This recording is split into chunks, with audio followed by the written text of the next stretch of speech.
Let's move on to the next module, which is about finding your ideal customer profile. How do you identify the ICP?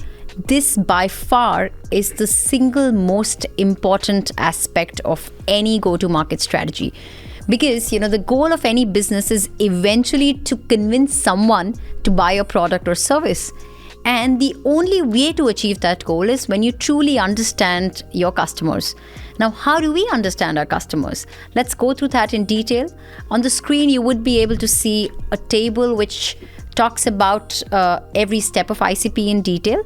There can be multiple ways of approaching this.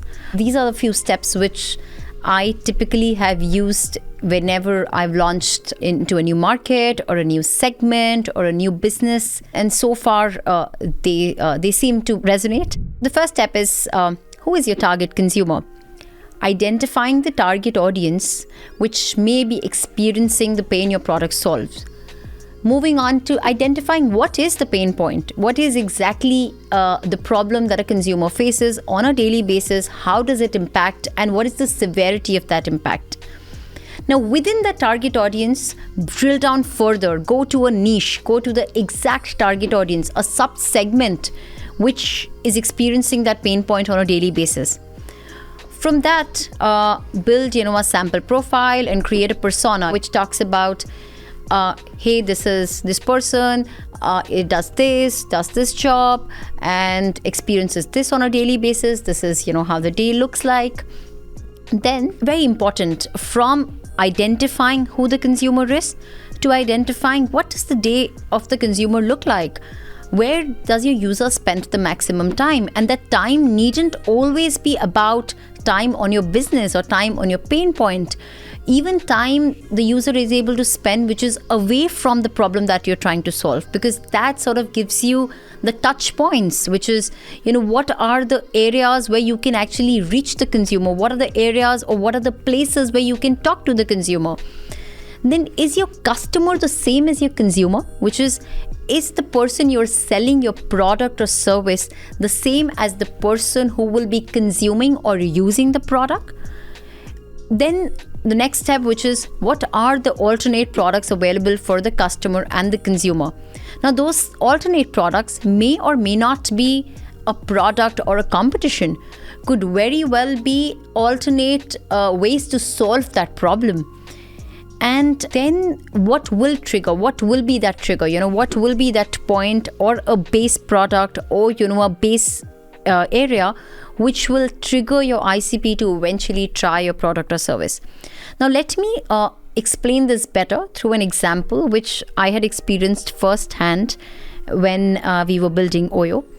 So in our initial days, we realized that consumers don't have a good place to stay when they travel, since the market was very fragmented in India with no predictability and no way for you to have the right information about what's a good hotel versus what's not a good hotel.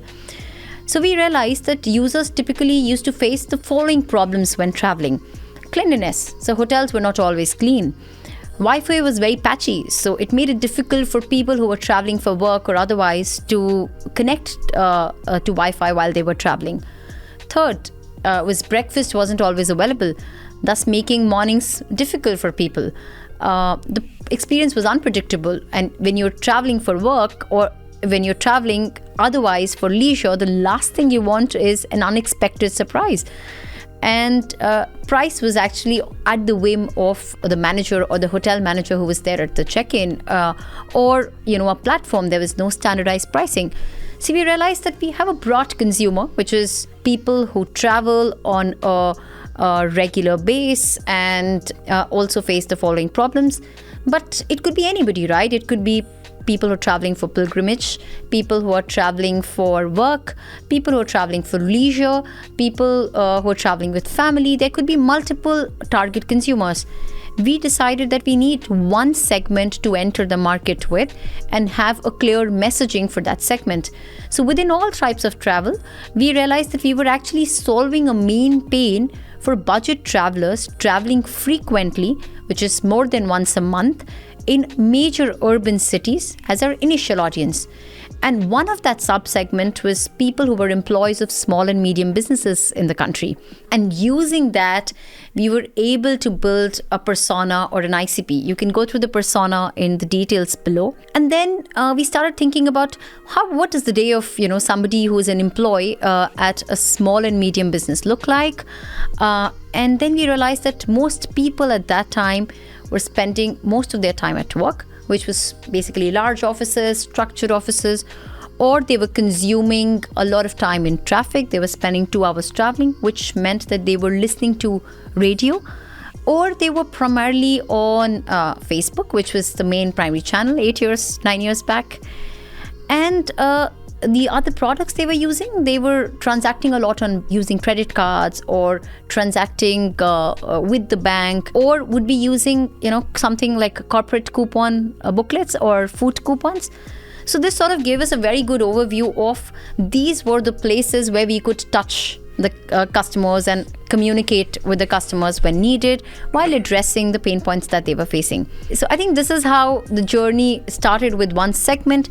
When we went deep into one segment, it was very easy to replicate this for every consumer, every market, every segment, which is basically spent a lot of hours getting to the right consumer research, the right consumer points, and then scaling that from there. How was it for you at Sleepy's? At Sleepy's, what we had done is build a unique technology that could measure human cardiorespiratory signals at rest. And this unique technology has a broad range of application. But as you highlighted, Ankita, we too did go through the same process of understanding what is our ideal customer profile. And we drilled down very, very carefully that when you look at all the aspects of applications in the medical ecosystem, we subdivided them as a disease category. And then we picked up the disease where we were bringing the highest benefit at the lowest cost. And this is where we picked up sleep apnea. Once we picked up the disease, we went even deeper into that segment within sleep apnea. This is a condition that affects billions of people across a broad demographic and age category. We picked up, no, we want to focus only on adults. There are also adolescents who are facing, there are also kids who are facing the problem, but our focus was within adults. Even within adults, we drilled down, even that age spectrum is very, very broad. We said, no, we will focus on 45 plus. Within 45 plus, we again drilled down and we continued to focus on people who have visible symptoms, such as either they're getting tired in a day or are snoring very loudly. And with this in our mind, with the clarity and having validated that throughout multiple stakeholders within this industry and a lot of literature that already exists within this particular framework, we launched our product. Okay? And as you all know, we have reached or done a credible job. But I must tell, even after doing so much work, we got our ICP wrong. Wow. As you might be thinking,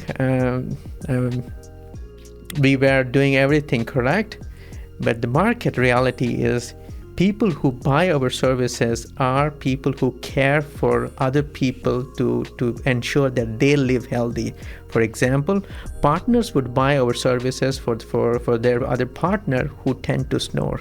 Something very obvious that you feel right now once I tell you, but while we were building, it was not very obvious. Yeah. And this is very important, and it dictates how you reach to a customer. How do you translate your product and services to something more meaningful? Yeah.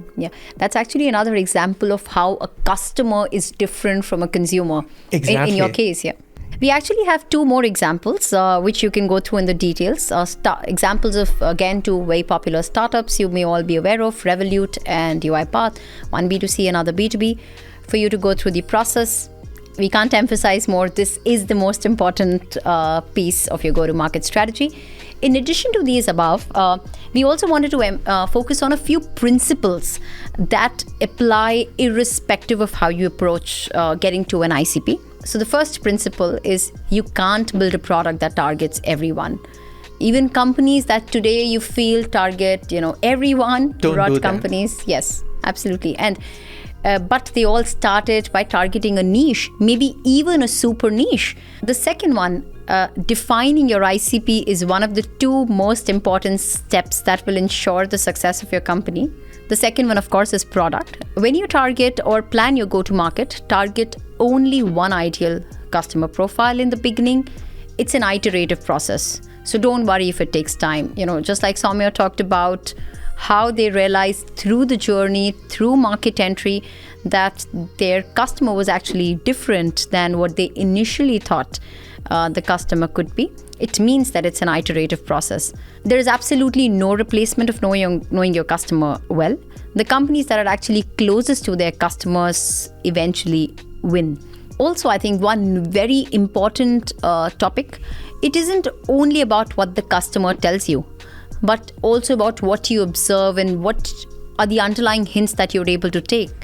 Most customers are not able to communicate their pain point or their requirement. In fact, many customers or consumers are not even able to imagine how certain products or services could solve their life. So it's actually better to look at the day of the customer and then make a decision. Classic example, an iPhone. Like nobody could have told that a touch screen would solve a lot of things or would become an absolute must. But it has now. And this is, intuitive understanding how your consumer is actually browsing through a phone, understanding that journey to be able to translate that to a product.